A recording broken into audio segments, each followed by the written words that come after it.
Hi everyone. It's coming up to April, and that means only one thing within the ocean liner community. It is Titanic month.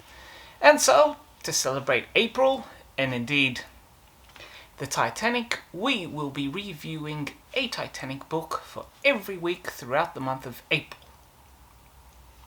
And, as you can see by the fragments around me, we are barely scratching the tip of the iceberg. And so, let's begin. I want to introduce you to the book that started it all for me, the first book that began my Titanic collection of books, and the one that cemented my interest in the Titanic. Now, as before, I'm going to be illustrating the books up here in the corners so you can check out all the wonderful pictures and goodies inside these books without me having to struggle and hold them up and bash myself trying to maneuver the books. So, the book that I want to talk to you about today is Titanic, an Illustrated History.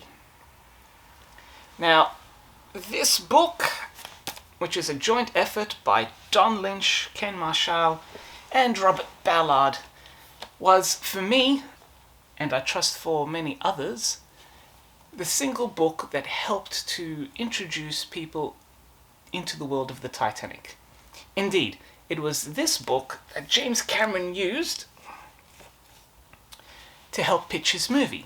He basically opened up some of the generous spreads of the beautiful illustrations by Ken Marshall, which you can see up here, plonked it in front of the studio executives and basically pitched the movie by saying, imagine Romeo and Juliet on this. And that's how we essentially got the movie Titanic.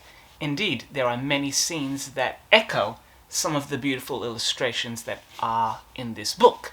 And again, as you can see, the images are flashing before you in there. Indeed, most of these images are probably familiar to you now thanks to the internet and the resulting 2 decades of exposure. But back in 1994, when this book came out, it was a groundbreaking look in its illustrations and in its visual storytelling in the way that it presented the Titanic story.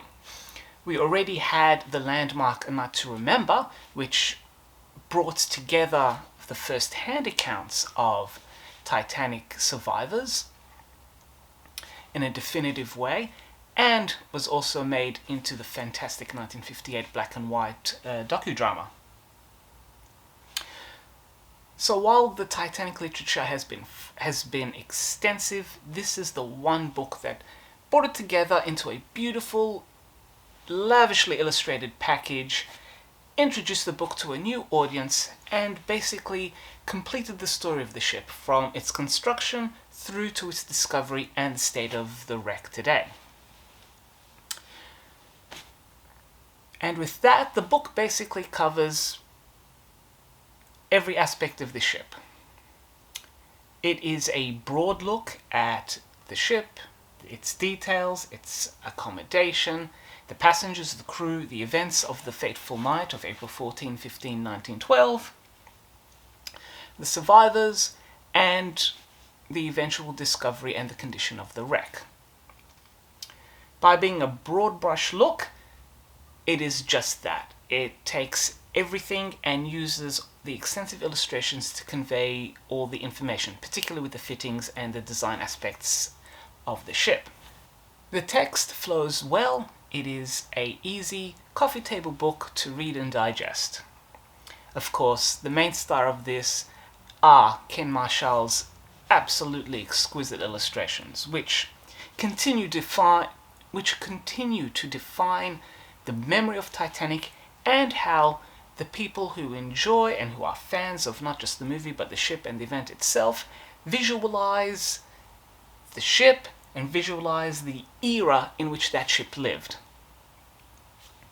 For me, this was the book that started it all for me. My parents got it for me, I won't tell you how long ago, but it was a while ago. And I used to while away my summer holidays going through this and admiring the illustrations, looking at that beautiful cross-section of the Titanic and, being a young child at the time, imagining that I was walking its decks.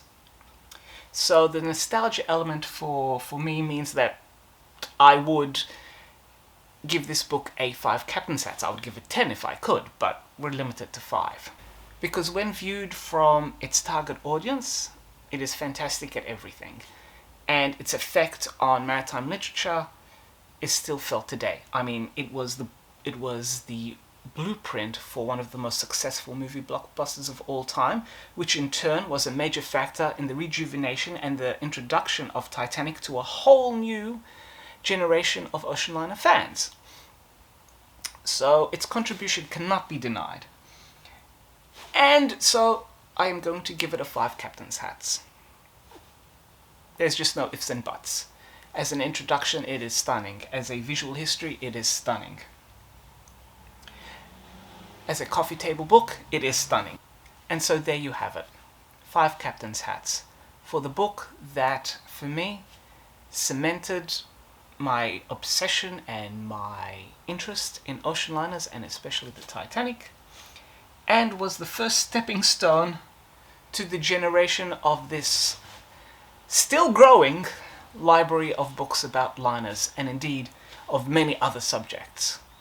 We all start somewhere. For me, Titanic and Illustrated History was where that journey began. Let me know if there are any other books you would like reviewed, and I will certainly make sure that if they are in my inventory, I will gladly review them for you.